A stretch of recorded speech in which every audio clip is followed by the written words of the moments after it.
Good. How are you? Good. All right, boys. Got Christopher Prather, Bradley Miller, Anthony Simonson, Jason Belmonte.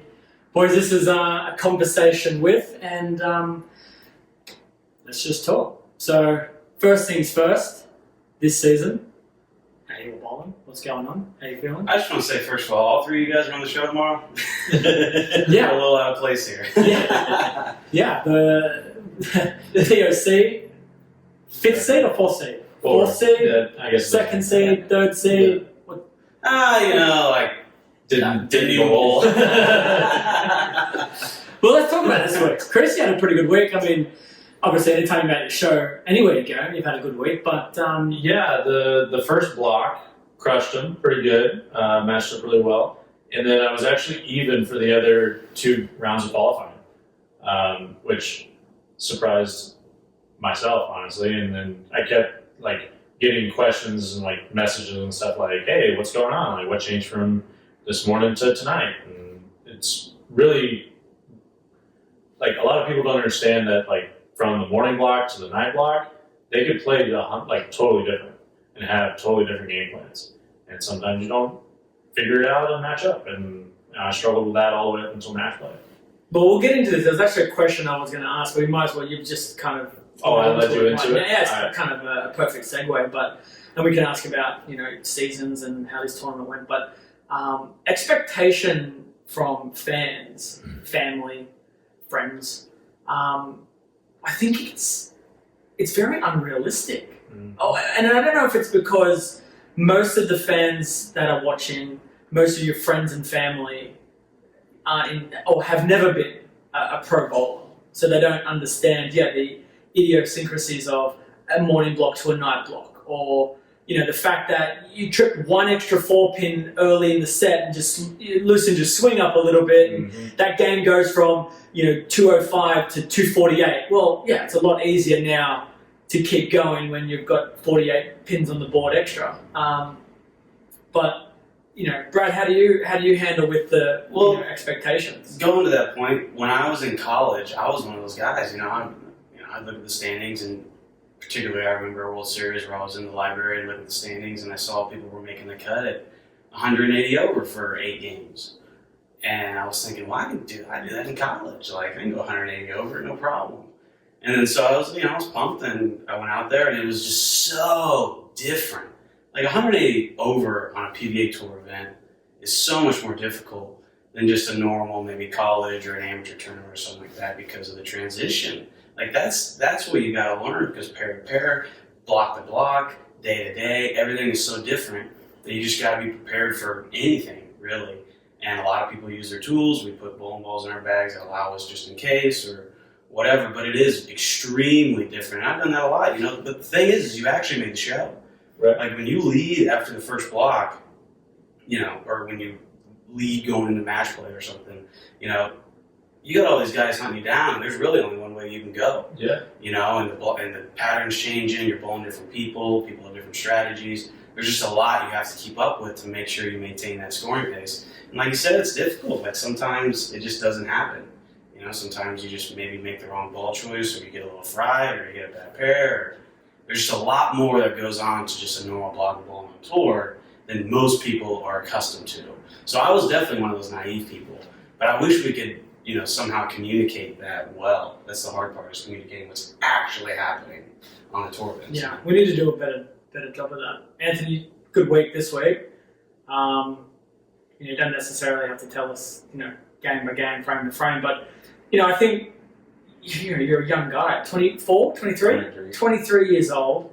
A lot of success. Another great week this week. Another TV show. Expectation. At 23, are you feeling pressure from the expectation, whether it be from yourself or from fans or anything like that? No, I honestly just enjoy it. I think that's the biggest thing. People ask me how do you travel all these weeks out of the year? Why are you just always on the go? And I think it's because I truly enjoy, bowling, getting to go around, meet new people, all the different places. That I think that it's really hard to get a grasp on how the feeling is until you actually get a chance to go over and compete, somewhere else, outside of local. So when you have a bad tournament, though, do you get the hey, what happened? Or Yeah, there's a few people that ask that, and some days it's simply just bad bowling. Some days you don't match up to the lanes, which then ties into bad bowling. I'm not really too big on getting into details on why I bowl bad. It's either it was a good day or a bad day. On the good days, you figure out what was bad and try to make it better, and then on the bad days, you try to learn from it. For moving forward into other events. yeah, Has your mindset changed since coming up at a young age like you did? You won the Masters. You became somewhat of a bowling celebrity. You were up there on the top at such a young age. But the thing is like when you become a good bowler, a great bowler, or a top 5 or the best or whatever, there's responsibilities. Like your companies are relying on you to make television. The PBA is relying on you to be marketable. There's a lot that actually goes in. Do you think about that stuff, or do you just actually just bowl? No, I honestly try to keep it as simple as possible. Yeah, you just bowl. Just bowl. If things are needed to be done, I have no problem, going on and doing stuff that's needed. But, I tell people all the time, I just try to keep it as simple as possible. So when you're going like deep into match plays and those people are watching and you're in first or you're the man or you're getting ready to make this television show, that has never like crept into your mind? That isn't like... I mean, I think thoughts anytime when guys are bowling you and you're making a run in the show, the thought is, all right, I'm almost there, stuff like that. But I think when you start getting too much going on in their head is where you lose track of where you're actually trying to get going. Mm-hmm.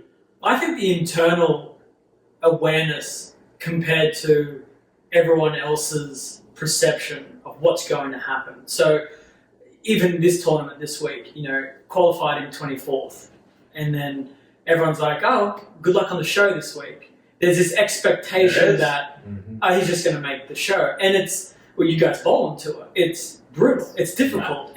There's no guarantees. There's it's only 8 games a block. And if you have 2 or 3 bad games in that block, you're not making any ground. And, I often... I want to like punch the guy in the head. He says, "Hey, good luck on Sunday, mate." Like when it's day 2 of the tournament, because you had a good block, and I'm like, you have no idea that if that's what you think, if you think it's easy for me, then you're wrong. But I think like in Shawnee, I missed the cut, and it was like the internet lost its mind. Yeah. People like flow bowling reporters. I had people at my Storm. Hey, is everything all right?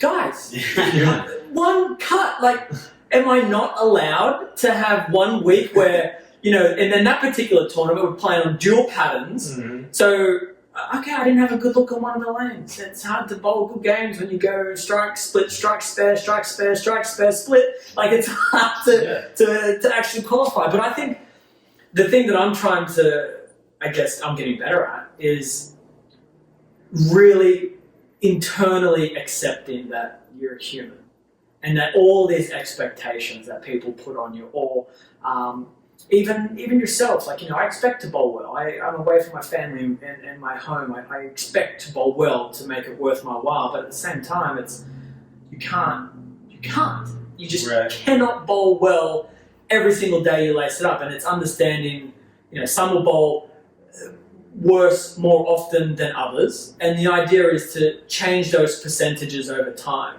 So, if you have 50% of your tournaments are bad, it's okay, right? It's how do I go from 50% bad tournaments to 40% bad tournaments, which means now 60% are good.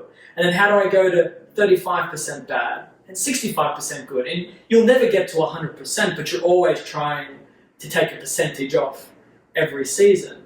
But I think as soon as people expect, I should always win, I should always make the cut, then I think you start to add even more pressure that's already on you. We had a really good chat on the approach, and I'm wondering if you don't mind if we go into it, but Chris said to me, we were joking around and we were talking, and I had a bit of a fry-out moment the week before, we had a discussion about it, and then this week we were on the approach and he said, hey, I think last season's success kind of got to me a little bit. I think it got to my head. I don't want it to get to my head. How do you handle things like that? And my advice to Chris and to you guys and anyone else that's listening and watching is you have to take yourself outside of yourself and look at you and go, do I like what I see, right? How I reacted to an incident, performance, is that how, if I was watching someone else do it, would I be like, oh, that guy's cool, or that guy's an idiot? Yeah.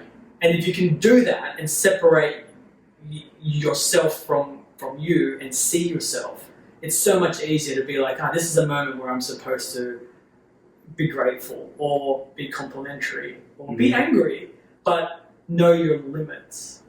You know? Yeah, because there was a point yesterday where I was bowling Christian Escona, and it was just an absolutely terrible pair. Like, he won with like 165 or something like that, and I had 150. But it came down to the 10th frame where if I double in 10th, I could still win the game, which at that point, we had like 2 games left, something like that. So it was, those 30 bonus spins is huge. Like, I didn't know what the score was or anything like that, but I'm like, every pin matters. And get the first one, don't get the second one, end up losing. And at that time, I was obviously a little upset that I didn't win, but it was still one of those things where I was like, hey man, I know the pair was really terrible, good bowling, move on, you know, like, and I know a lot of people that they'd be mad that they lost and just leave, you know, and not show any kind of sportsmanship or respect or anything like that. And I feel like those are some of the things that like I try to really focus on, and that's kind of why I wanted to talk to you about that, because the just influx of success that like kind of hit me, I didn't know how to handle it or what to do really. I was just like, man, this is really cool. Like, I'm on Facebook all the time. Like, people are calling me, like, wanting to do interviews and everything like that. And then it was all gone. Like, after like August, it was like nothing. It was like it never happened. And then we go to like Sweden and Thailand and everything like that. And I was expecting like, oh, people are going to want to talk to me. No, nobody cared. It was like you had your 5 minutes and then you're done. And now you have to earn that 5 minutes again. And it hit me in a very negative way, and I had no idea how to handle it because I'd never experienced it before. And, you know, what better way to try to figure out how to handle all that than talk to the guy that deals with it all the time. Well, I think what you're going through is completely natural, right? Because like if you're going on tour and your first step is to prove that you could actually do it, right? Prove that you're a good bowler, prove that you can be at the top, compete with those guys. You did that, you won something massive that kind of changed your life in a way. So you prove that to yourself.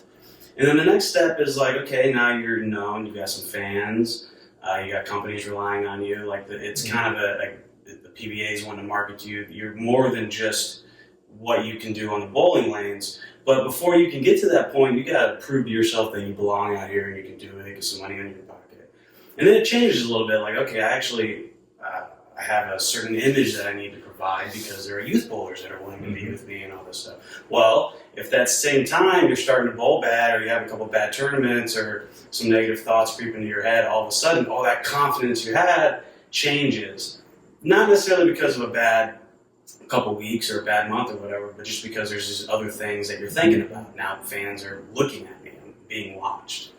And so I think that's perfectly natural. I mean, so you spend a couple months trying to figure it out, and actually you're trying to figure it out now and you make a show. So that didn't show you much. You know, you're doing just fine, but take a couple months, you know, just keep thinking about it, keep trying to be a better person. It's totally natural, especially someone who's 25. And then 28. But he looks 25. Everyone hanging out with is 25, so I just... I think the other thing, just to answer that, and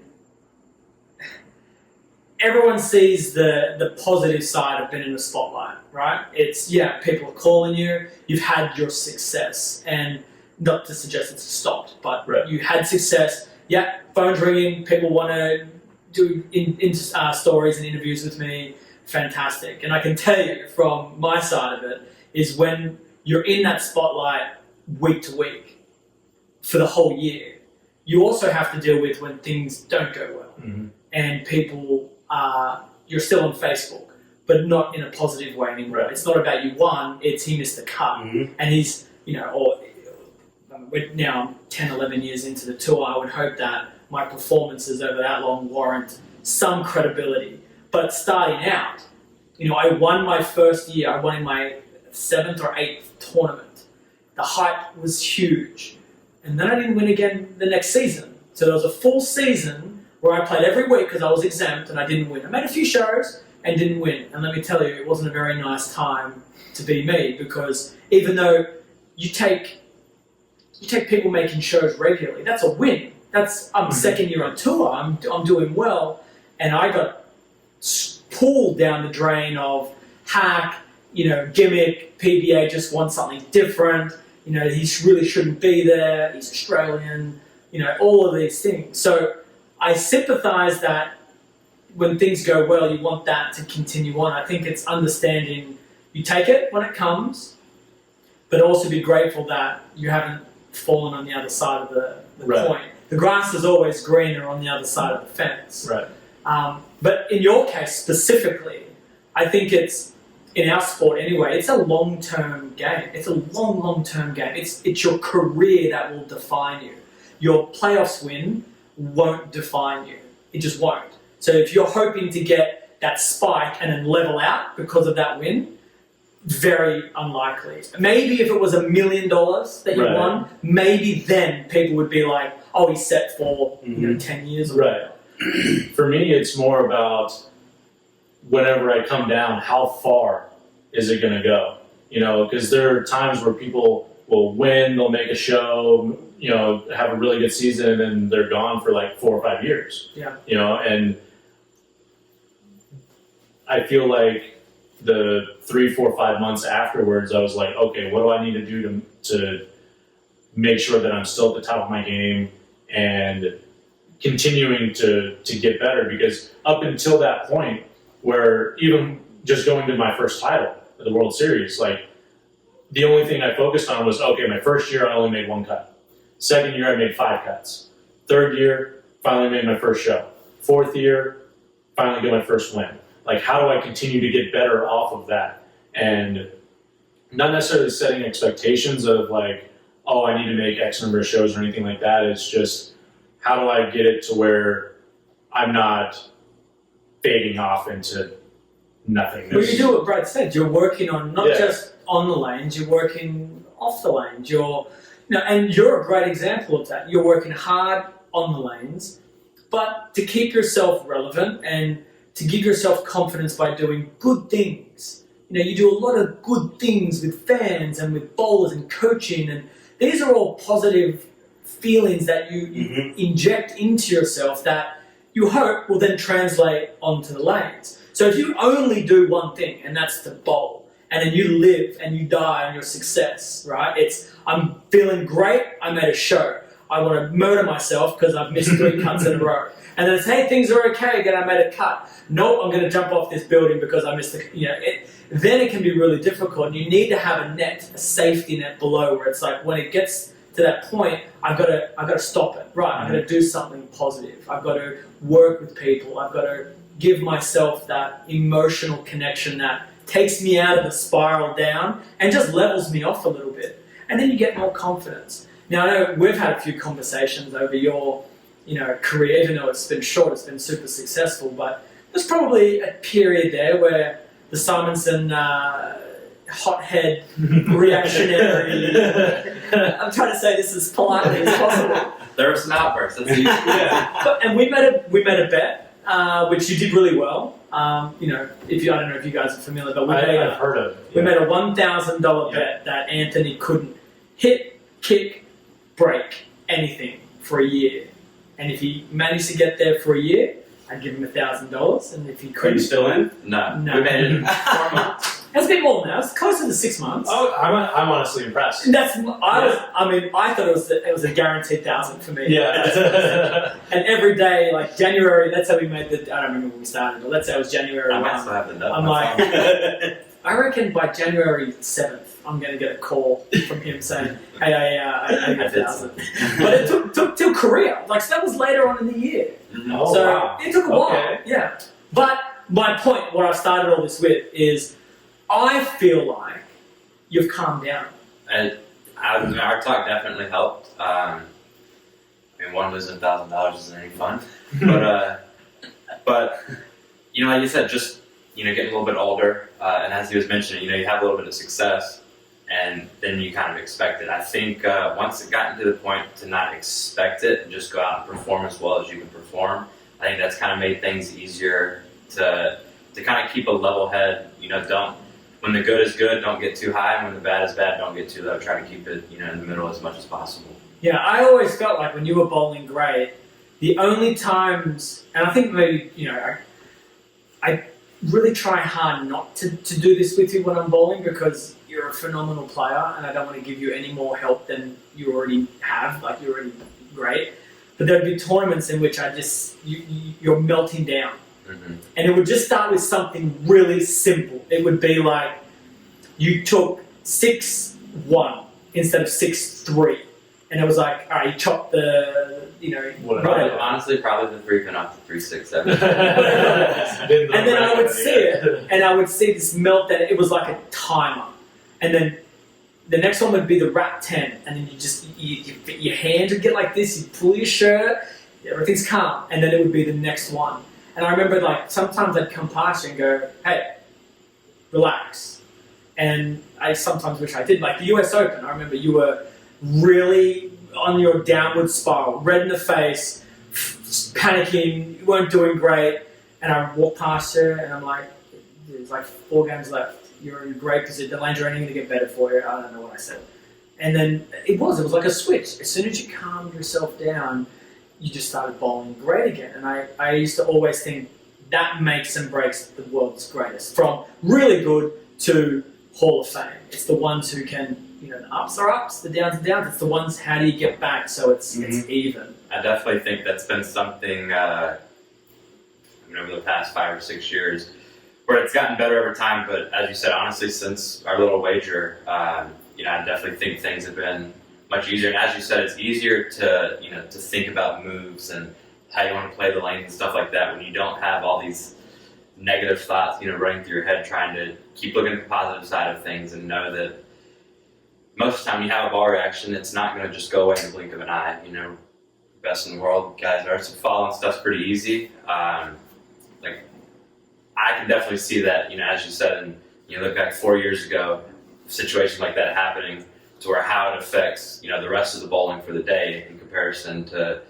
Now I'm still not the best, not 100% at it, but it's getting better to where it's easier to let the bad shots go, and it's that much easier to make the next shot a better shot. Yeah, and it goes to what you're saying about as well about kids are watching, and at the end of the day, you look at somebody like Pete, and I think the way that he conducts himself and bowls, I think he's happy. This is what it is. You're either going to like it or you're not. And some people are like, well, no, I don't want to be perceived like that, because that's not really like how I am. I don't want kids to be like, oh yeah, this guy breaks ball returns and punches scoring monitors when things don't go well. Some people are just, whatever, that's just who I am. But I think we have a responsibility that, it's the Parker and Norms and Pete's generation that then passed down to Chris and Tommy and Billy, and then passed down and me, I guess I'm in that category, and then passes down to you guys. And the next level is the kids coming through. So they're looking up the tree going, I want to pursue my career and I want to be like these guys. And then for me, I always look at all sports, but the ones who are the greatest of all time, the ones that have legacies that are beyond their sport, are always the ones that, for the most part, there are some very finite examples, but they're always the ones that conducted themselves as professionally as possible. They did the right thing by the kids by giving the signed helmet to someone, taking their cleats off and giving the shoes. And and it's for us, it's the same thing. It's when the fans asking for an autograph and you've just finished the last game of a tournament and you've bowled 150 and you could have struck out to win, get the 30 bonus spins. This is the moment where I've got to sign the autograph.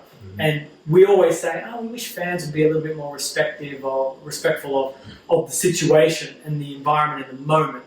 But at the end of the day, that's not our game. We don't have walls and barriers where they can't get to us. They can come in. I've had people come into the settee after a really bad finish and ask for a bowling ball that I was using. And it's that moment where you're like, I can say one of two things. I can look up and it can be really bad for all of us. Or I can be, you can just I'll sign whatever it is you want. No, you can't have my ball, I'm still bowling. But if I'm finished and the ball shot 150, I can't get rid of it faster. You're never get it off the rack and sign it for you. Hopefully it does better for you. I think the person that gives away the most bowling balls on tour is Simon. He gives them away by the case box. You might drill the most too. Yeah, he drills them. I think Dom's got me beat. Though. Dom's the number one on tour, from what the guys on the truck are saying. He drills the Dom's most. probably the number one-handed guy. I don't know if I drill more than Oski though. See, I haven't. Maybe Andrew. I haven't- Andrew might give Dom a run for his money. Not a chance. Dom drills a lot, man. He drills a lot. But see, I don't see it. I'm waiting to go on the truck and see like 7 balls that are laid out for Dom, but I don't ever see any balls on the truck for him. Talk to Keith. He's the Keith. Yeah. For those that are watching, he's the truck Player services. player services operator manager. He says it's not even close. It's Dom, and then whoever is second is a distant second. That's every season since Dom's been Dang. like that. Well, I see it. You cross next to him. You'll see 7 different bowling balls within 2 games. Well, I've You know, seen him he- throw since the Brunswick switch. I've seen him throw some balls that nobody else throws, and he actually has made like one in Oklahoma. He was throwing some like red pearl ball that I've never seen in my entire life. It actually looked pretty good. He bowled good with it. And when people were like, "Wow, he actually bowled good with that ball," like he's got them all. Like he's drilling everything. All right, so let's talk about equipment, okay? Recently, Sean Rash makes the show, wins the show, makes a comment about urethane bowling balls. Kind of goes a little viral within our industry. But first off, I think you guys in particular, I've seen all 3 of you use urethane. But that's not to suggest that you don't agree or disagree. But are you prepared to make a stance? Do you think urethane bowling balls should not be used? Well, first of all, let's just dissect with Sean's life, right? Obviously, he wants urethane to be banned. Like, that's major in his favor. He would love to see that. He would if anyone would ever love to see that, he's probably on top of that list. So the fact that it came from him, it's just him being, very selfish, right? Like, is it good or bad for the sport? Who knows? But in his perfect world, obviously urethane should be banned.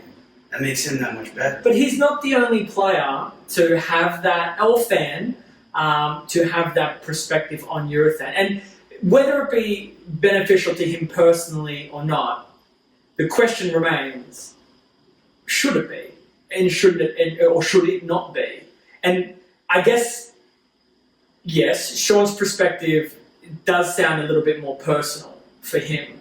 But then the comments that I hear mostly, it's more about the integrity of the oil pattern, right? This is the comment that I hear. Not that one comment in particular, but the overall feel is, it changes the oil so much, and now the integrity of the pattern's gone. I don't think I wrap my head around that completely. I don't understand that because, when you throw any bowling ball down the lane, you're affecting the oil pattern. So most of the time, reactive for a long time was, man, the lanes are so dry now because all these reactive balls are just blowing up the lanes. And it's usually said by those that are, middle of the pack or lower to the lower of the standings that are, seeing early friction. So they blow up about reactive balls. Now it's urethane. I don't understand it. I'm trying to understand how you can ban one thing and not all things that do the exact same thing as the original premise. Well, I don't quite understand why. Is that the only reason? The integrity of the pattern is the reason urethane should be thrown? I personally think that in Rash's case, I think he believes that it's a crutch for a lot of people, and that's the only reason why they can manage more than 160 on like the really tough fresh patterns like what we're seeing this week. Yeah, my counterpoint though would be it's no different to you may not be in this category, but do you throw plastic at your 10 pins? Mm-hmm. You throw urethane? Mm-hmm. You don't throw reactive. Mm-hmm. You throw plastic. Well, actually, I have to reactive. Okay. Which would you say you throw predominantly? Oh, urethane. Okay. So, and before urethane, you threw plastic? No, reactive. You always threw reactive. So the question could be, a plastic ball is a crutch for spares. Absolutely. So you could, again, eliminate a completely another, cover stock of a bowling ball because it's a crutch. But then I can also say reactive balls are a crutch to those that can't hook it.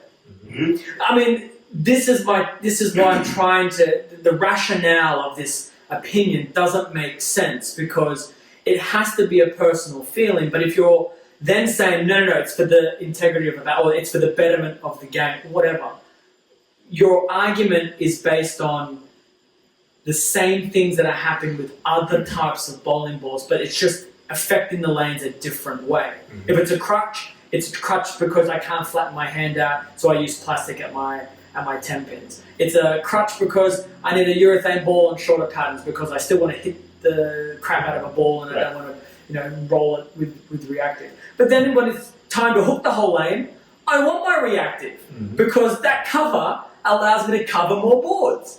But that's a crutch because now it lets me do that. I can't do that with plastic.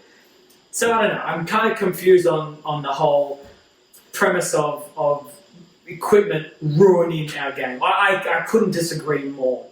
The way that I explain it to people, because there's been a few times where like I have never really been successful with urethane. This is literally the first show or any time I've been on tour where I've had success with a urethane ball. The way that I have always explained it to people that have asked me is, I think that urethane is a useful tool. You just have to know how to use it and know when to use it. And I'm trying to learn how and when to use it. Now, I can't hook it like you two guys or even like Brad. I don't throw it slow enough like him. I don't have the rev rate that you guys do. I disagree. I think your rev rate's higher than mine. With urethane, he doesn't hit the ball very hard with urethane. I think with any ball, I think his rev rate's higher.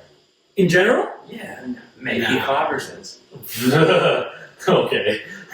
You're Yeah, you need to get your ass checked. But we need to start wearing his glasses. He's got a clobber and you do soft with it. Yes. Yeah, the rev rate's the same when I'm over here. That's right. He's got Yanking up blood on it. pouring off his hand, and you're like, it's a little different. So, like, my point is like, you can cover more boards with a urethane ball and do something that a lot of other people can't. So I'm trying to figure out what I need to do to be able to get something that's even remotely similar to what you guys can do, as far as with a urethane ball. Yeah. Because there are times when reactive might be close, but it doesn't strike as much. Or maybe I have to throw a reactive ball a certain way that I can't really repeat. So it's not something that I always practice, whereas if I can just be aggressive with a urethane ball and get it to do something similar to what you guys are doing, then my score goes up.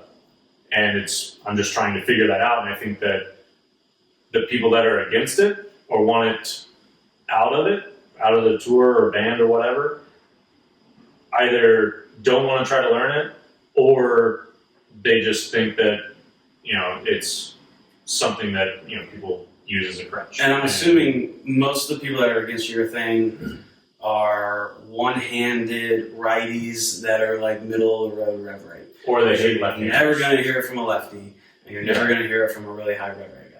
So most of the people that are against Well, it. what about you, Brad? I'm gonna turn this heater down a little bit. I don't know about you guys. Well, when it started creeping up and people were throwing urethane, I didn't know how to throw it, and it used to anger me a little bit when people would, not have a great look on the fresh. Then they would go to urethane and shoot 250, and then sure, like if I could do that with urethane ball, or if they didn't have urethane or whatever. I thought that a little bit, especially when it was being frustrating. But now I'm looking at it, and it's a shape of a bowling ball, and we are in control of what shapes we need in order to perform well, and that's just another resource. And if you're not great at that resource, then you need to look at what you are great at, how you can fit it in. Maybe sometimes it's just part of the game plan. It's part of it. Yeah, and you've developed your game to be able to curve those urethane balls a little bit. I've seen you have a little success, especially when the lanes are, even if they're not too necessarily tough, even if they are a little bit on the easier side, but you've found a way that the shape that you're looking for is conducive to scoring early, especially.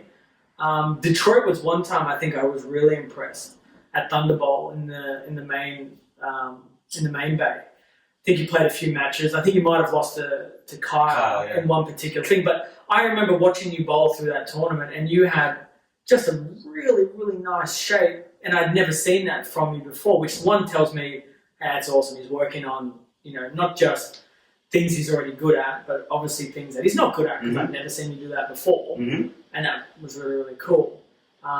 And the second thing is you didn't go down the road of, this is a sham, I can't do it, and I just think it should be outlawed, to, well, it's a part of our game, it's a tool. It's no different to a golfer who can't putt, right? Exactly. Are you going to blame the person with the cool putter, or are you going to learn how to actually putt and then keep up with them? Well, the quicker you can get into that mindset of, this is a long journey, like you alluded to before. There's a lot that goes in. This year's going to be completely over the next year, completely over the next year.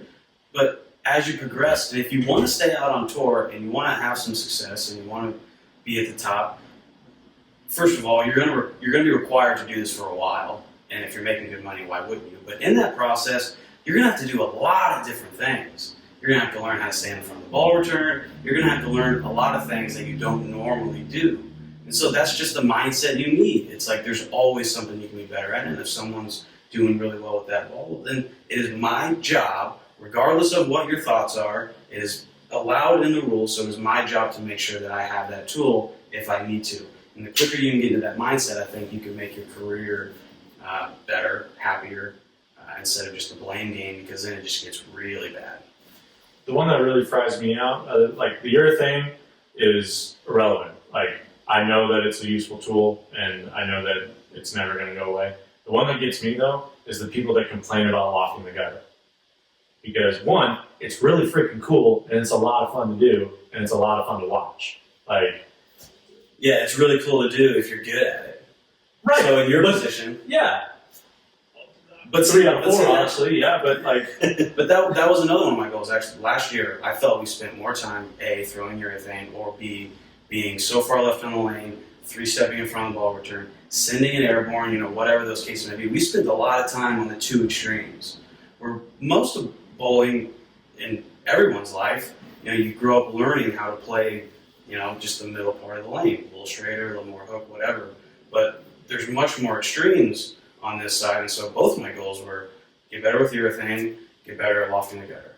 See, this is where I'm going to disagree with you, okay? I think you say most of our time. Well, hang on a second. yeah. But I'm going to say I think nearly every tournament that we play, there is a progression through the day. So if you go to the extremes and you start out here, throwing straight with urethane, and then you end up lofting in the left gutter by the end of play, that's great. And you can be upset if you can't do that, but you have to get the pins in the middle as well. Games 2, 3, 4, maybe 5. That's 4 games, where if you don't get your 220s and 230s in that part, you can shoot your 270 here and your 270 there, and if it's mixed with 150s, 160s, 170s in the middle, you're not making any cuts. And then you put a lot of pressure on yourself to say, I've got 2 or 3 games. I've got 1 on the front, it's got to be 270, and then I got 2 on the back, and they've got to be 250s or more. Otherwise, I'm out. Yeah. So, I am usually a part of the conversation, because a lot of the times the videos that get shared are late in the days, you're starting to loft the gutter, and there is a perception that, he's just lofting the gutter again. It's like, well, I got here game 7 of game 8. Like, yeah, I got there, but I averaged 230 something in the middle too, when I was softer with my hand, or I was firmer with my speed, or I was whatever, using a big core, big cover to try and blend the middle of the lane out. Yeah, then I get to my higher idle pearls or whatever it is, timeless of the Players Championship, where I'm just throwing it 40 feet. But that's such a little part of the day. But I felt like every tournament, one or the other was in play.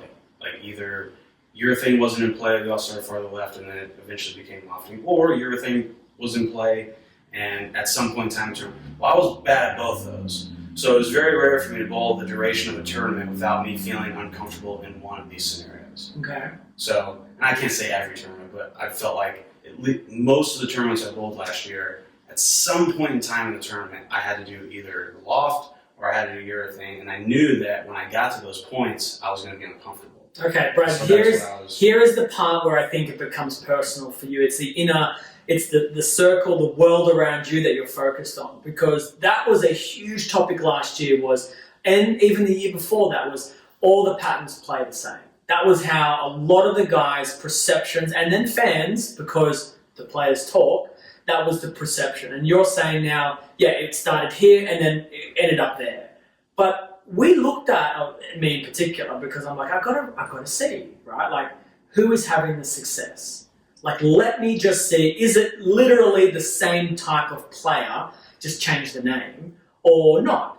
So I think last year we had an incredibly diverse range of winners. From Dick Allen and Norm Duke winning back-to-back weeks. You can get no more polar opposite than Norm and myself, right? Norm is the complete opposite to me. And then we had Sean and Ogle, but you and Carl led that tournament, the doubles tournament. So there is like another completely different stylistic player that had done well that week. We had lefties. Jacob did well. I think we had Jesper made a few shows. Okay, two-handed, high-rev lefties. All right, maybe there wasn't enough diversity in the left-hander player, but there's only, 5 or 6 of them on tour. It's not like there's 50 of them. Right, most of the left-handers now are either Jacob or high-rev guys that are two-handed. Because, like, Pepe doesn't bowl very much anymore. Ryan doesn't play much anymore. And those were the 2 guys that were on the lower side of the rev rate, and now they don't really play anymore. And the guys who, like Graham Farr, Gary Faulkner, I don't think they have the tools in their games to match Jacob or Jesper when things are going well, right? It's not like when you're bowling great and leading a tournament, you're matching what I'm doing just with a lower rev rate. You're doing your thing, where they haven't quite learned those tools just yet. But I think my point to all of this is, as a community of bowlers, as a society in general, we are so prone to judge on the now. And we get this personal feeling, every pattern plays the same. Oh, okay, well, let's look at the big picture. And that's kind of what I'm doing now on a lot of things. But, I hear it a lot, the complaints. And I'm like, but how can the evidence, how can that be proof of the diversity of players winning equal what you're saying? Your success may be consistently bad. So that's one consistent, and you may feel like the same things are happening to your ball over and over and over, and now you think every pattern's the same. My response would be, maybe you're not doing anything different. I can agree with that. Like, honestly, the last 6 months or so, I feel like just my balls haven't been shaped in the right way.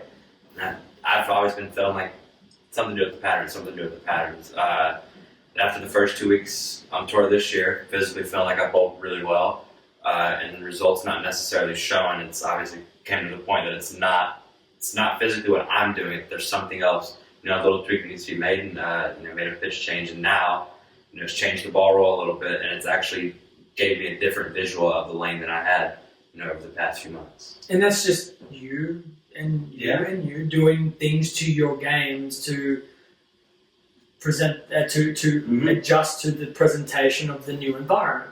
Every year is different. I promise you, even as I've had success throughout the years, I feel like I'm getting better at playing on straighter or shorter patterns, or getting really steep angles, which I was never good at. Like the cheetah patterns, when everyone was averaging 240 plus, I was back of the bus at 218 because I could never get my angle steep enough. So one good shot, 2810, 2810, 4 good ones, 2810. And there's 218 for you. And that's how I felt. But I didn't wish they banned short patterns. Yeah, exactly. Right? And just went, I guess I'm going to have to learn to bowl on short patterns.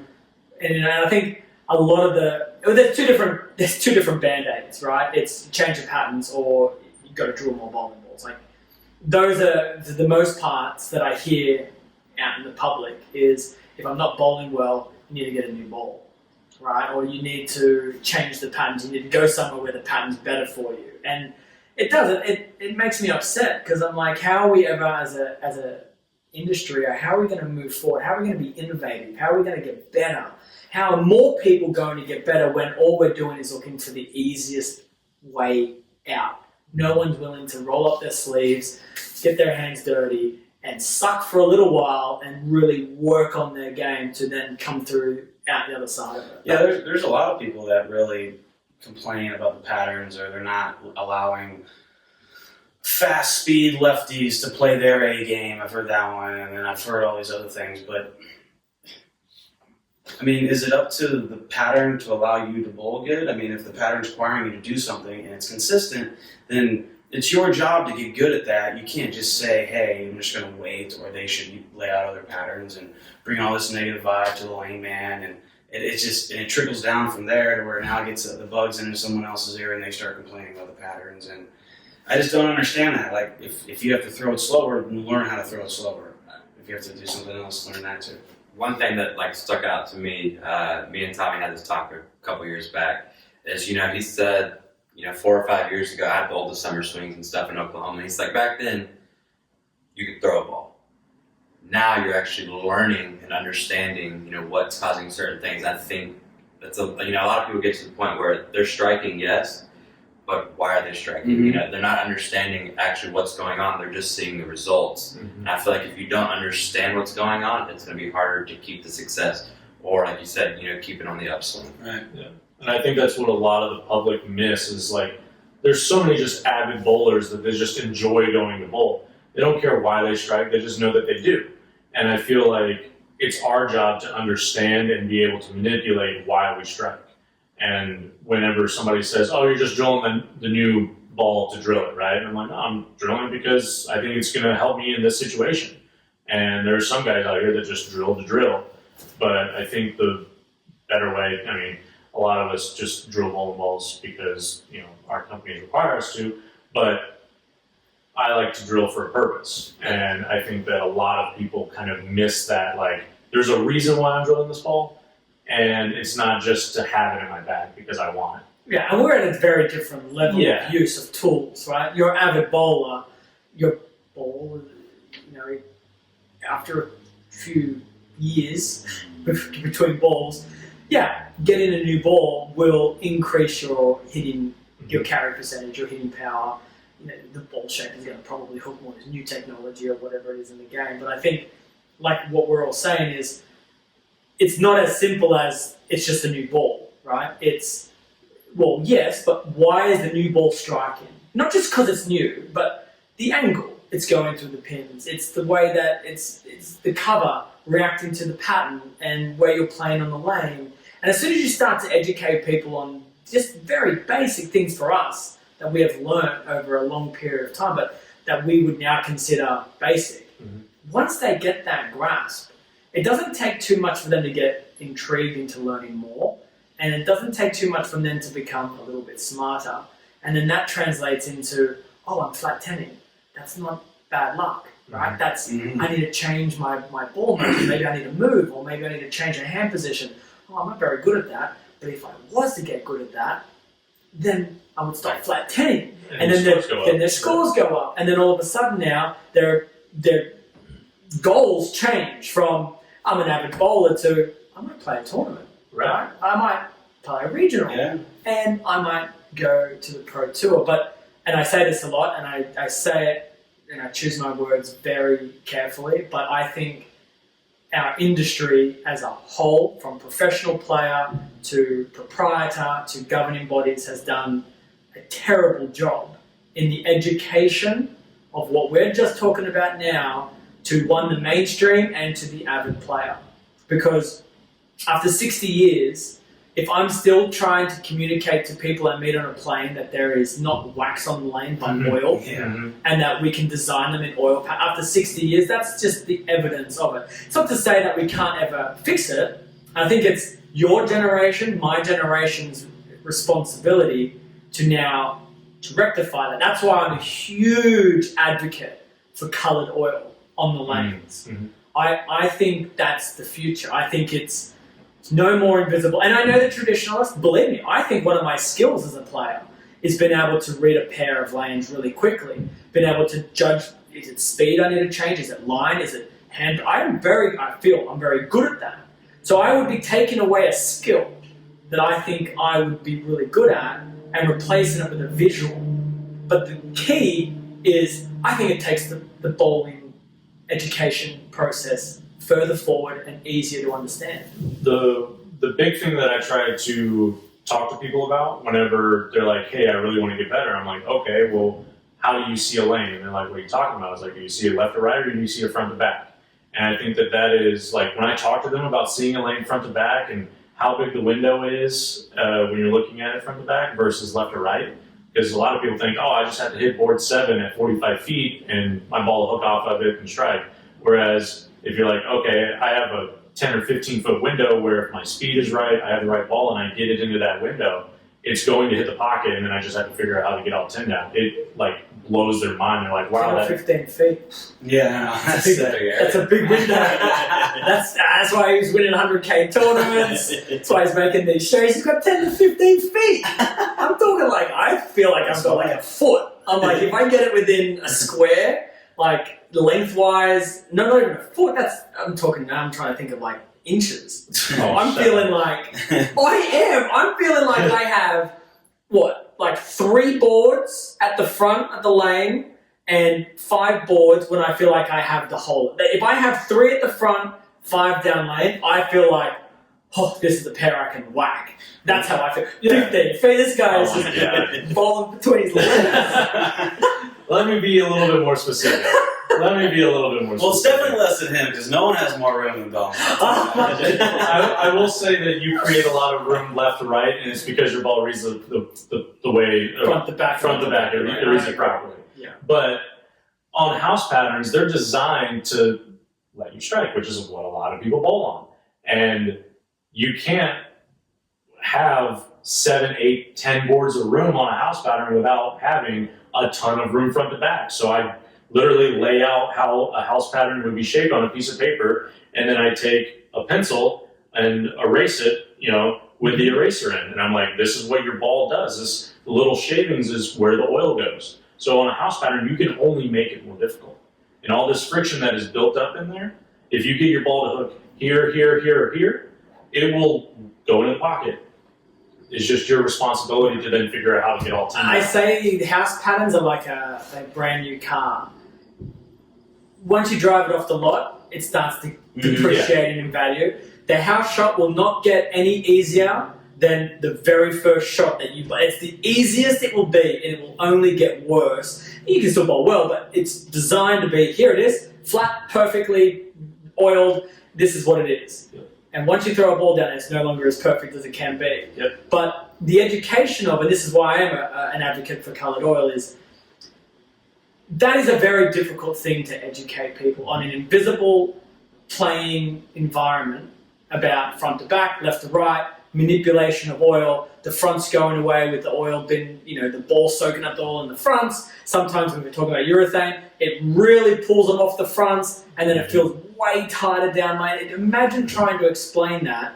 Imagine explaining anything about a golf ball flight or bounce of a tennis ball with topspin and not being able to actually show people how to do it or what you're doing, right? It's very, very difficult, and I think that's the next progression. I know the technology in oils isn't there yet because the last thing we want to do is everyone go bowl in a red oil, and my idea is, green would be easy oil patterns, it would be a red for an intermediate, black would be difficult, and blue would be pro. So you would walk in and you would see those lanes there are easy and those ones there are harder, and that's the pros bowling over there, and you would immediately understand 300 on the green is very different to 300 on the...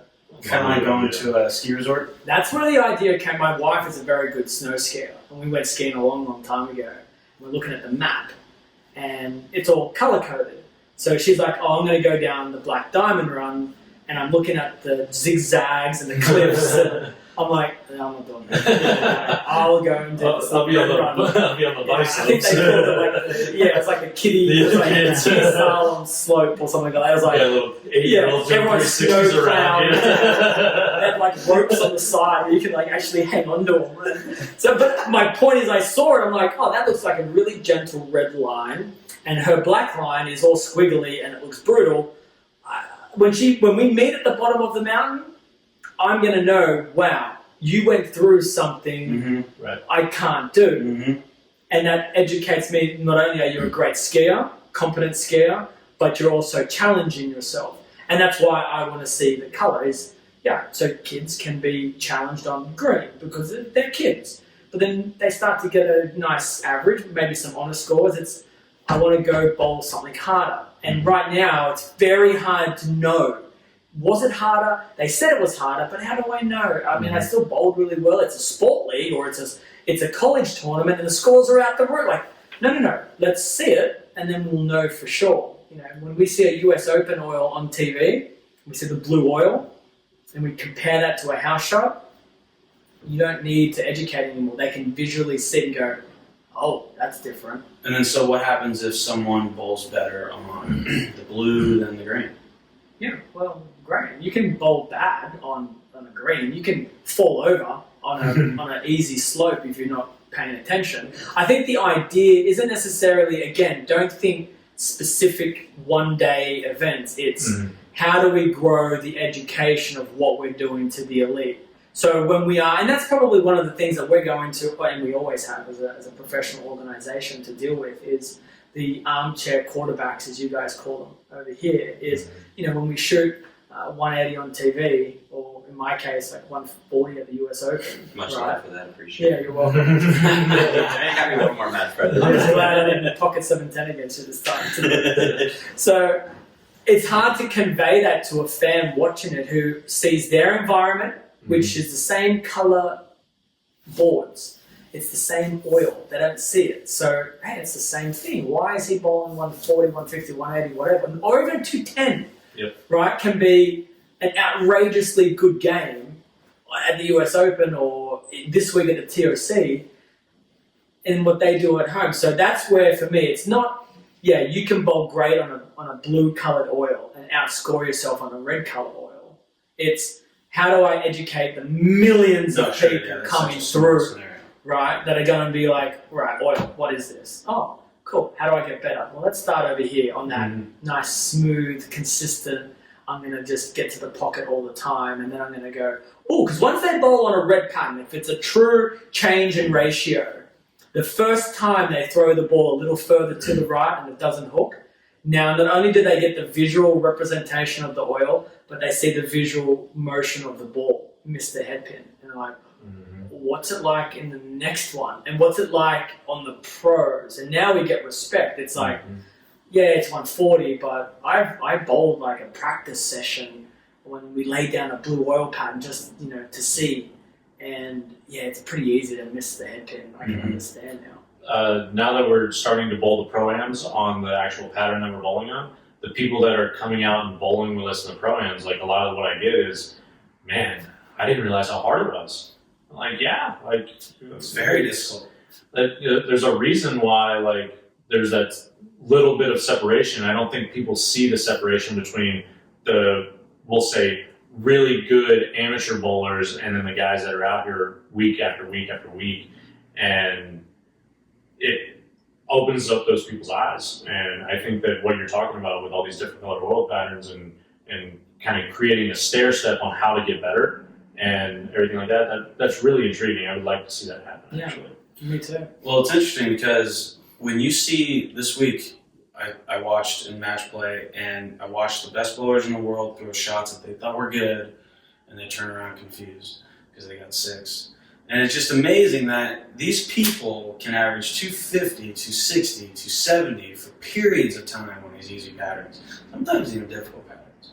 But if you're watching the best in the world throw shots that they think are good, and they're turning around confused, best believe that is a very difficult pattern. But it's hard for people. I see it because I watch you guys. I've seen you guys at your best, and I've seen you when you're confused. People don't necessarily watch for that stuff. But when the bowlers are shooting 2-0s and that's a good game, man, it's just hard to explain how difficult that really is. I think it's like a roller coaster. When someone says it's the fastest and scariest roller coaster in the world, you'll never really understand what that means until you sit on the roller coaster yourself. Exactly. And I don't think we'll ever be able to get the armchair quarterbacks to really, truly understand with our game anyway, because the ball itself is quite large, but it's only touching a very small part of the lane. So it's hard to understand, what that means in terms of accuracy. But we're going to get better or at least closer to it. Again, it's like the percentages of bad tournaments. It's like we're going to increase the percentage of knowledge of our fan base and future fan base to join in and say, yeah, you know what, you knew nothing about oils and patterns and scoring pace and equipment, and now we're going to give you a little percent here, and then we get another 5% there, and then over time you'll never get it to a majority high percentage, but if they are at least understanding and aware that what we're doing is different to what they do on a Monday, Tuesday night at league, that's the first step, because we are still way off of that realm of people understanding, which actually leads me to another question I'm really curious about, asking you guys, is the perception of the PBA, right? So I've been in there now 11 years. This is my 11th year, I think. I've seen the last 11 years, things have changed. Probably no bigger change other than when it was purchased by the Microsoft boys, but now we have new ownership, we have new TV deals. What is it for your generation of play? What's the feeling amongst your friends on tour and the perception of the people you're talking to outside? I'm excited. Yeah. I think being one of the youngest, if not the youngest guy out on tour, I'm excited for what the future holds for us. Because you hear all the time, well, the guys back then got to bowl for this and got to do this and that, and now Fox still purchased Bolero, or Bolero purchasing the PBA. It seems like everything's on the upbeat or the uprising. I feel like bowling is being talked about more, just on other people, and I think now that I feel like we have a little bit more help, or the PBA has a little bit more help than what they had, that they're going to be able to take us to places we haven't been able to get to. Brad? Yeah, so Well, you have a little slightly different perspective because you're the president. What do you, is it the Chairman. The chairman of the players committee. So you're probably having more discussions with the PBA from a different perspective than us. yeah, I think there's a direct correlation between communication and then the success of the business, which I don't think, like, the player pool, we're all smart people in our own way. We all know things. Is that like a nice way of saying this? That's a backhanded compliment to all of us. But everyone's It's like you're smart at beautiful something. in your own way. Like Barnes knows more shit about random stuff than I do. So. But everyone's got their knowledge on something, but I don't think we do. We have great knowledge of what it actually takes to run the company side of the business. But now I think there's more communication going on, and I've always felt like when Tom was the CEO and he was going to more events in less time, World Series events, I looked at my season stats from 2014 or 15, and I only have 10 events. And I don't know if I bowled all of them, but maybe there was only 10 events in 2015 or whatnot. But I think he got really criticized for not doing a great job or whatever, which is a part of his job for sure. Like, it's never good enough in other people's eyes. But I always thought the mishap was communication. Like, he's only one person. He can only have so many ideas. He can only execute so many things. He can only go to so many meetings. But if he could find a way to have help instead of criticizing him, help him, then we can ultimately see the most growth we can. And now I think in terms of his own business structure, he only had 7 people working for him or 6 people or whatever. So just in terms of help in terms of business, he didn't have a whole lot of help either. But now I think he's starting to get some. Now he's got Bolero, maybe a couple of deeper pockets than we were receiving in the past 10 years. He's got people hungry. He's got Coley going to meetings for him or doing her thing. I think he's now starting to get some people around him to where things can actually get done. Mm. And so that's what I'm excited for. Chris? A lot of what I get is people asking me my opinion, and I'm really excited when someone that comes into a new business, because that's what the PBA is, it's a business. It's designed to create entertainment for the masses. And generate money. Yeah, and generate money. And before, I never felt like we were trying to make a big splash and do something, incredible that, people would take notice of. It was just okay, we're going to do these small little changes and hopefully it makes a big impact. Whereas now, Coley and Bolero, they're like, no, we're going to buy the PBA. We're going to try to promote you guys as much as possible. We're going to get you guys out there. We're going to do everything we can to make the PBA and each individual and us as a whole successful. And it makes me excited and it makes me happy to represent a company that has that much faith in us, as well as willing to put in the time and effort to, one, get to know us, and then let other people also get to know us. So it just makes me happy to be a part of it all. And I hope that everybody else can see that they're trying to make bowling better than, whatever everybody says was the best time in bowling, which was, they all say 70s, 80s, 90s when we were bowling for, not us, but, we weren't even born yet. But what they were bowling for back then, $100,000 every other week, whatever. Yeah, I felt a couple years ago we were pretty deflated. Maybe when I first came out 5 years ago, 6 years ago, man, it was kind of rough. It was kind of tough to be a player, especially one that wasn't at the top or making money or whatever, because the vibe was just down. Now the vibe's up. I really feel just, even if you don't know why you're excited, even if you don't know much about the business plan of the PBA or whatever, you're just in a better mood because everyone else around you in a little better mood. And the whole vibe is going. The vibe of the PBA and the workers are great.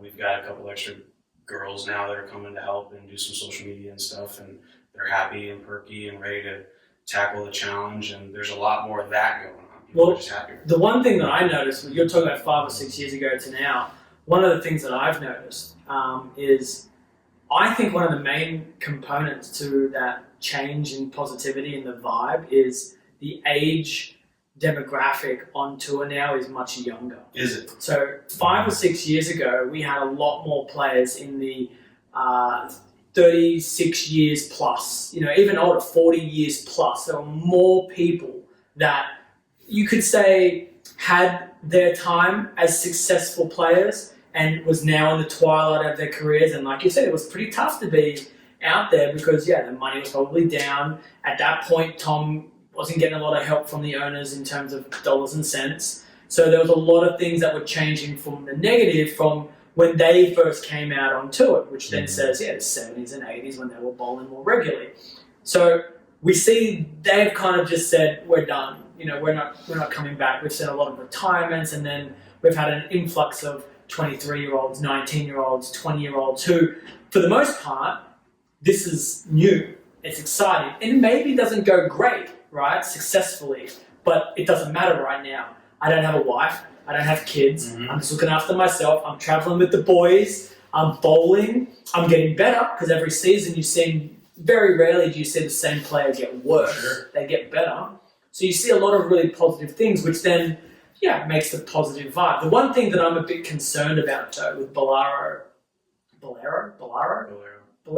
I keep getting told I say it wrong. I said it wrong. Is I don't want the players to think, oh great, we have someone that's going to do all the work for us now who's got lots of money and it's just going to happen for us. I feel like that could be the next transition in thinking from the player side. It's, they want to make us stars. Great, I'm just going to sit back and I'm just going to be a star because they're going to make it happen for me, And I know, talking to Coley, she has a very specific idea of what she expects from the players. And I feel like it's probably our job anyway, because we're probably the 3 most prominent in our circles. We can communicate that to our friends and be like, hey, this is the time where we do our heaviest lifting. One person can't just change it. It's got to be... Right. The whole group of us has to get behind the ideology that they're bringing into it. And it's not going to be happy to a lot of the traditionalists because they are not a traditional company. Their business, the way they run their bowling centers is untraditional. It's like their flagship center in New York City is themed bowling, right? Central Park and the Prohibition years, and they've got where they have like different levels, exactly. So that's their flagship. Obviously, a lot of their bowling centers are cosmic and social play. They still have a huge league base, which gets lost as well. But professional bowling and how we've seen it for the past 60 years is now going to be run by a very different creative team. So it's now up to us to be like, all right, this is the ship we're on. We support it because in the end, it doesn't matter how you get to the goal, it's as long as you get there.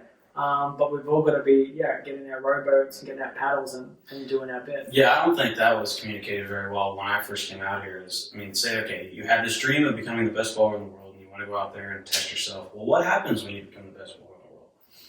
Well, you're going to show up to places and do ball videos, and they're going to want your time, and you're going to be working. You're not just bowling anymore. You can't just bowl, win all the time, and then just go to your home and live in a cave. No, your time is wanted. It's relied on. And so, thinking of that, the quicker you can just get into the mindset of working, and doing things for your own brand and all that stuff, the more successful you're setting yourself up to be. That way, when you do reach that point, it's not a shock. You're good to go. You're already valuable. So it's not like it's this strange number one player in the world. No, you've already got yourself out there, and it'll all be better together. But when I first came out, or even maybe today, I don't think that was communicated very well, but I think they were starting to think that bring back the PBA school to try and talk about these ideas of what it actually means to be a player of the PBA. Well, and I want to go one step further and say, well, what happens when you have successful years or you do well and then you have a couple of bad years? How are you still financially stable? Right. And how do you get yourself into a position where it's not week to week anymore because I was smart with my money. Mm-hmm. Now, we aren't earning money like tennis players and golfers, but a good week, this week is $100,000.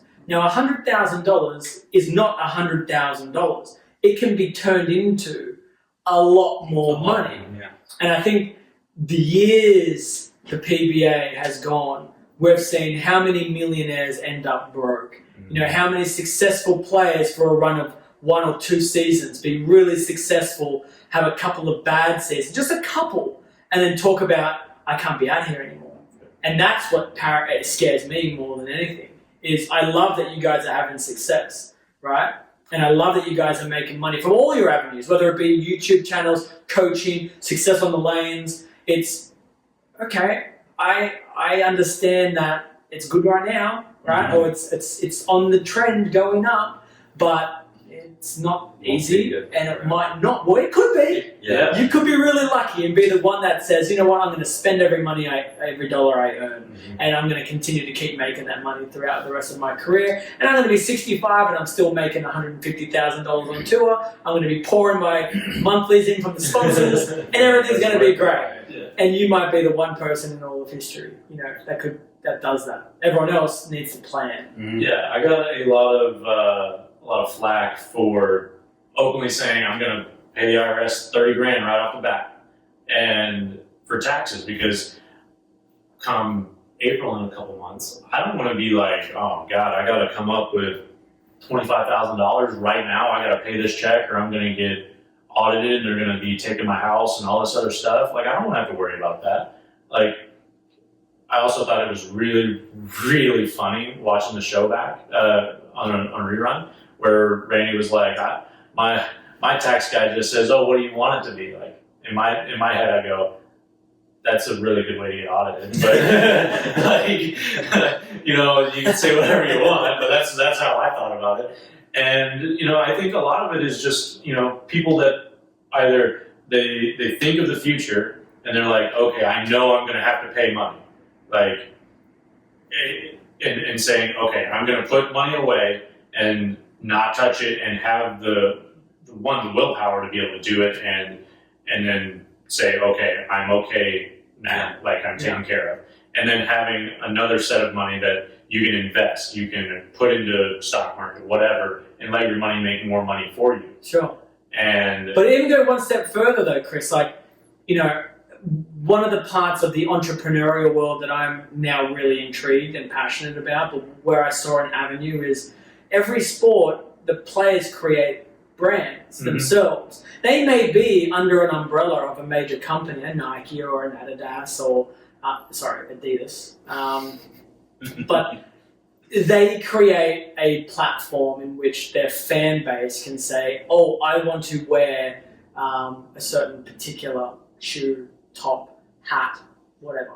And I think now is the best time. And of, the three of you guys sitting on the couch, the guy with quote unquote the least success on the lanes has created the biggest brand for himself off the lanes. And I promise you, I hear it, I see it, and I read it, that his name is mentioned more than your name or even your name, because it's weekly videos, it's content, it's relevance, it's creating a brand for himself. And I commend you and Carl, I tell you guys all the time, and that's why I'm so happy to help you wherever I can or be a part of things. Same. But the next step for you guys isn't just, right, I'm going to put $30,000 away for the IRS, which is great because, you need to do that and you need to invest here. But it's like, how do I earn even more when I'm not bowling on the lanes? And I think the players haven't seen it happen, and that's why one of the things that I'm really proud of is I started it,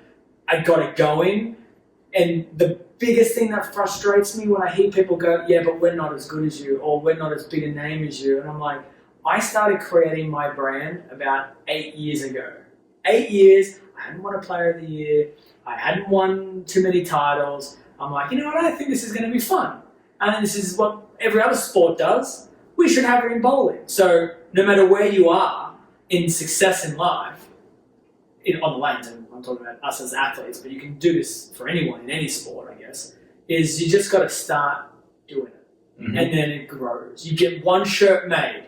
Maybe you buy 20 shirts with your logo that you've created and you sell 20. And that's it. That's the first stage. You might sell 5 to friends you know at home, 3 of your best mates on tour that want to help you out, and then the rest you just hold on to and it might sell over a month.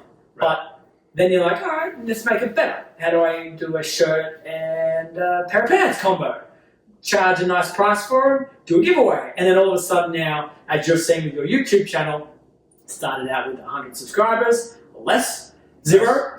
And then it climbs. Now you have 60-odd thousand subscribers. 60,000 people, every time you post a video now, get notified, hey, we did a new video.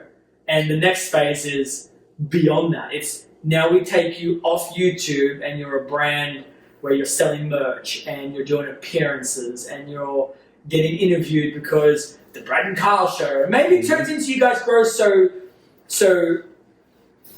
much individually that you can essentially have spin-offs where it's just Brad, it's just Kyle, and occasionally like a band, right? You break up a little bit, you do your solo, pieces, and then you come back for an encore every now and then, and you get the band back together. And I can see that over time that'll happen. You guys will be like, you know what? I want to go in the coaching direction. No, I want to go more into like crazy content. Okay, well, let's start up again, and we'll come back and collab in the middle. We'll go to Carl again, and that's the thing that I'm really pushing. It's planning for the future, not just where your money's going and what you're investing in. It's believing in yourself as a brand, as a product. Your nickname is Shark, you're a Simo or whatever nickname you want to call yourself or a brand. You're going to take over my legacy as a two-handed player on tour, right? You're the next guy. And I told you this a few years ago when you were punching stuff and breaking stuff, right? I'm like, this is your opportunity to be like, all right, I'm going to start now. And I'm going to design a logo. I might not use it yet, but I'm going to start the process. Shark is such a prominent, like Greg Norman, the brand, the name, the animal, it's such a prominent thing that every one of us on tour has that very unique, catchy thing that they can turn into something. And I want to see more of it. Well, it's like, both of you guys are very young and you've had the opportunity to bring in quite a bit of money at one time or multiple times or whatever.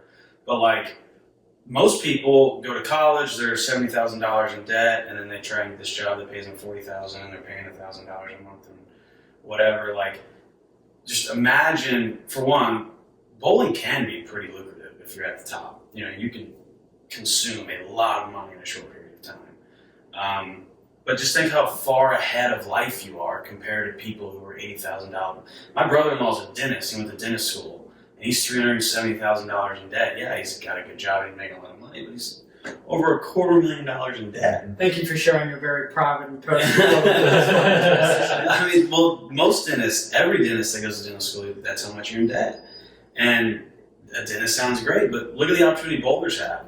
You guys don't have any school debt. Both of you guys have had a decent amount of money. Some of us can't have school debt if you don't go. I know, that's right.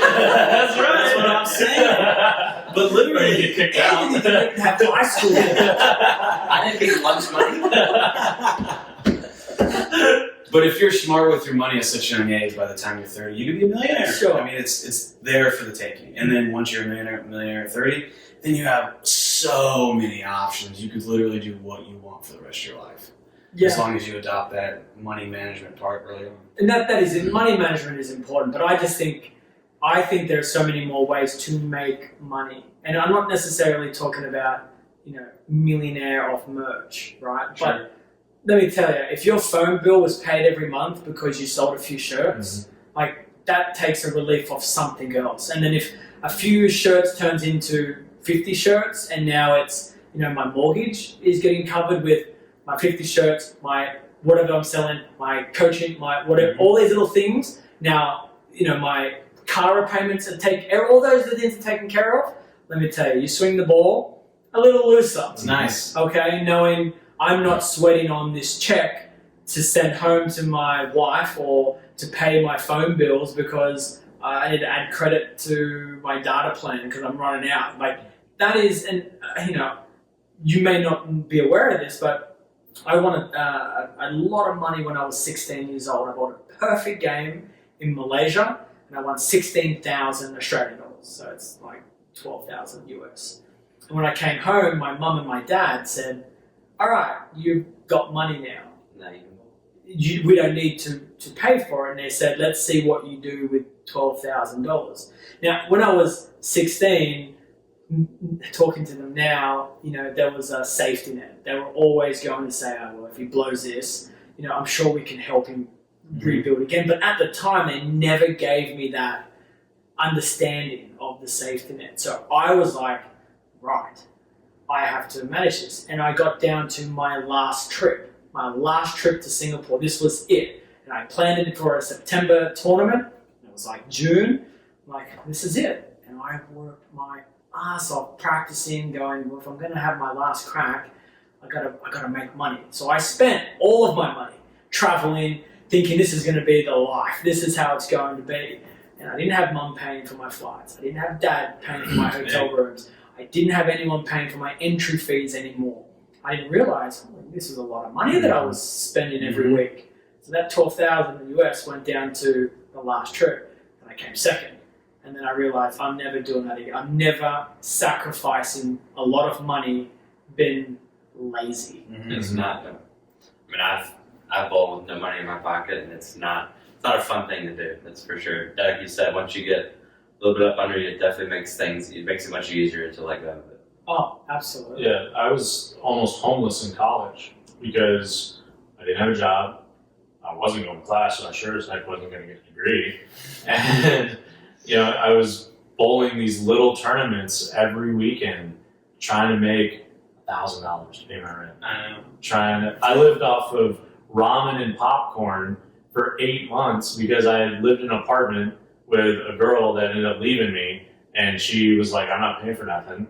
So I'm paying for this 2-bedroom apartment by myself, way over my means, and I had no money in the account after. There's a tournament that was up in Michigan called the Paragon. I won it one year for like $12,500, and then I finished second the following year for like $8,000. So like for those 12 months, I was like, okay, I have $12,000 to pay for rent, and that was it. And then it was like, now I need to make money to eat. And like that situation, like going from a tournament and being like, well, I broke even, so that means I don't get to eat tonight, to like be just busting my ass out here on tour my first year, not making any money, to then making a couple cuts, to then, oh, I actually made a profit this year, to, oh shit, I made $200,000, to, okay, let's make sure that there's like, I don't want to be in that situation. Yeah, Absolutely. And I think that a lot of people just see like, oh, these guys are making money. Like they don't see all the hard work and the hardships that we had to go through to get to this. It's still spot. hard. Yeah, It like still isn't easy. we were talking in Shawnee, like my first and foremost goal, whether like yes, everybody wants to win, but I am also very understanding in the fact that it is incredibly unrealistic to have that expectation of winning every single week. Like, yes, I want to win, but I'm also going to be okay if I don't. But my number one goal is to make that money, to catch that check, because then that's money that I wouldn't have otherwise, or I wouldn't be losing. And I feel like a lot of us have worked hard enough to where, which is why it's so hard to catch a freaking check out here week to week, to where we have that belief that we can make every single cut, no matter what's out there on the lane. And I feel like that's why we see a lot of the fryouts, because they're like, God, I'm so much better than this. Why can't I catch a check? And, you know, like, there are some guys out here that are like, if I don't catch this check, I'm not coming back. Or I'm not doing this, I'm not doing that. And when people ask me, like, hey, what does it take to be out on tour? And I'm like, well, how much money have you saved up? And they're like, oh, I don't know, X number of dollars. I'm like, all right, well, be prepared to lose it all. Not meaning like that in a negative way, like you're not good enough, but in a way like, hey, this isn't a guarantee you're going to make, you're not going to have your return of investment. Like, there's no guarantee of that. You have to continue to work to be at that level. So like if you have $10,000 saved up and you're ready to come out here on tour, understand that once you invest that money, it is gone. You have to make that money back through either tournament winnings or something else to be able to say, okay, like I'm finally getting my money back out of it. Like if you're thinking about the $500 it is to enter a tournament, whenever it's coming down to throwing a shot to make the cut, It's hard to pry it up. oh yeah, Very hard. I would say probably 8-9 times out of 10, it's not going to have a chance. You know? You said that I was when we were in Indianapolis. You were leading. We were in the match play, and you were leading by a bunch. And I think it was like the second block of match play, and we were in the paddock, and you were frustrated. You were leading, and I just noticed that you were frustrated. And I said, "Hey, great job," or "Keep bowling good," or something. And you go, "No, just didn't do it that block." And I go, "Yeah, but at least you got a 300 pin lead." And you go, "No, just there's nothing guaranteed out here. You know, you just can't expect things to go your way. You got to really dig deep and do a great job. And I didn't do a great job those last two games, and I'm gonna have to pick it up for the next one." And it's like, whoa, that's the mindset, though. But like there are no guarantees. I've rubbed a lot of people the wrong way when I'll shoot 277, right? I've thrown an 8 on my final shot, and I'm filthy with myself on that 8. Mm-hmm. And people will be like, "Hey, nice game," and just for that moment, you say thanks, but it's like they know you're cranky. Yeah. And I try to be more sensitive to this because I understand that whoever is saying nice game maybe didn't bowl 277, but I see it as it should have been 279. And those 2 pins could be the difference between making the top 24, which can then make it to the show. Mm-hmm. So when I see people fry out and they're doing well, or just, frustrated, I get it. Because whether you're leading by 300, you don't know what's going to come. I don't know if I'm going to trip over a bowling ball in the settee and hurt my knee, and now I've got a game to go. Oh, I would have loved to have had a 500 pin lead instead of a 120 pin lead, and now I can't bowl, and I've got you guys, roaring back at me. So I think every single pin that I feel like I leave out there frustrates me, because this week was prime example. I made the cut by 1 pin, and that means how many shots in the field did I just give away by doing something stupid? Or when I left a 7-10 in the 10th on a strike, did I fry out, get my spare ball, throw it down the middle and miss all the pins, or did I take 1? because that 1 turns into a total of 2 pins after you do the scores working on a strike, and I made the cut by a pin. So, 42 games, if I take those bad shots in fills every time and I turn them into strikes instead of 7 counts or 6 counts or 8 counts, 42 games, and I take 2 or 3 pins every fill shot, that's 130 pins. Yep. That's a huge amount of pins that you now, just by the fill. So when you see me frustrated leading by whatever, it's because I know you don't understand how, well, not you personally, but when people are like, oh, you shot 274, why is he so upset? I know it's just 270. No, because you're shooting 279. That's 5 pins I just lost. Yeah. Do that 5 times, there's nearly a win in bonus games. And how many times you look at your win-loss record and go, wow, if I'd have struck that game and spared that frame, I would have had 2 wins, 60 pins, I would have been on the show. Oh, that's cool. Yep. All right? And I think that's the key to success out here. It's never been content. Never thinking this is as good as it's going to get. Always knowing that there is a bar above your head that you're pushing and striving for. Mm-hmm. And if it's not me lifting it for you guys to chase, and it's me pushing it myself. And then when I'm not the guy pushing the bar, there'll be someone else, and you can see it. As soon as people are like, I'm the best. I'm going to go to practice today. Yeah. I'm the best. I'm player of the year. Won these tournaments.